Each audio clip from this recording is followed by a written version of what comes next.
Hi guys, so today I'm going to be doing a short video and I just want to talk about my lip being like this. This first happened to me when I went to Belgium.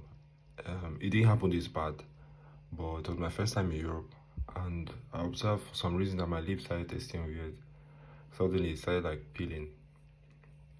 And then last year it happened again, but I didn't notice it. Last year I didn't notice it. The first one in Belgium, I kind of observed that with my lips feeling different and it kind of peels, and I thought maybe I was sick of malaria. Why I wasn't, because I had a cold then. That was all I had that year, or at least in Belgium. Then last year I had a cold when I first came to Finland, and I also had this kind of similar experience, but I didn't notice it in Finland like directly. I only observed that my lips started tasting different, like in terms of like, how it felt.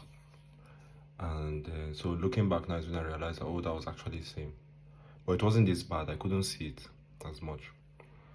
And then suddenly this year it has started again, and this time it's really obvious. Like my mom called me a few weeks back.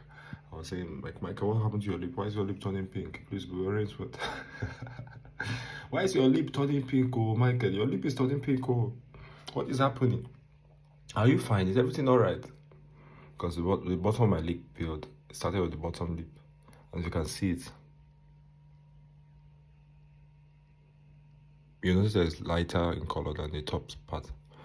But the top part really took off like this week.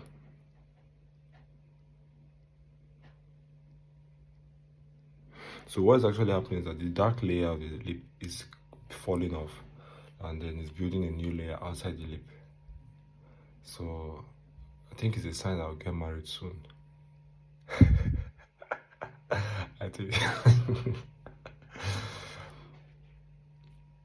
Well, one thing I used to do for some time that I stopped was brushing my lips. So normally people brush just their teeth, and some people tongue. For me, I brush my teeth, my tongue, the roof of my mouth, the side of my gum, and then sometimes the lip, just to ensure that I clean off all the dirt or any abrasions as healed, and then form these scars. But maybe that's also triggering this. So yeah, I mean, I don't like the fact that it looks this way.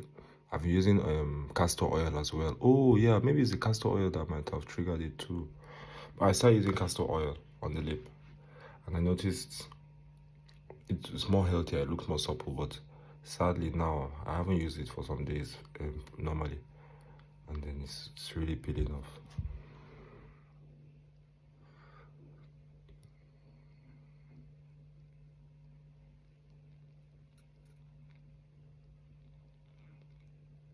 I'm sure you can see it.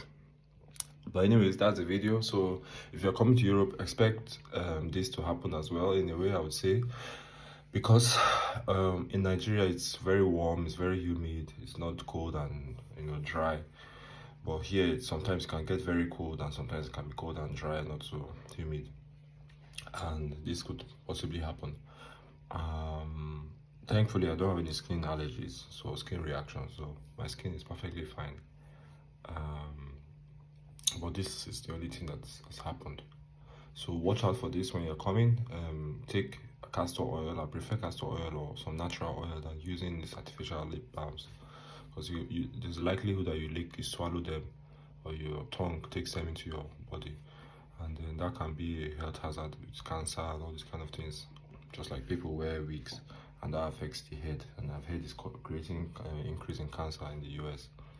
So I would encourage you to avoid using like artificially created oils and lip balms, but use just natural oil like olive oil or castor oil or rosemary oil or some kind of oil, that is very slippery.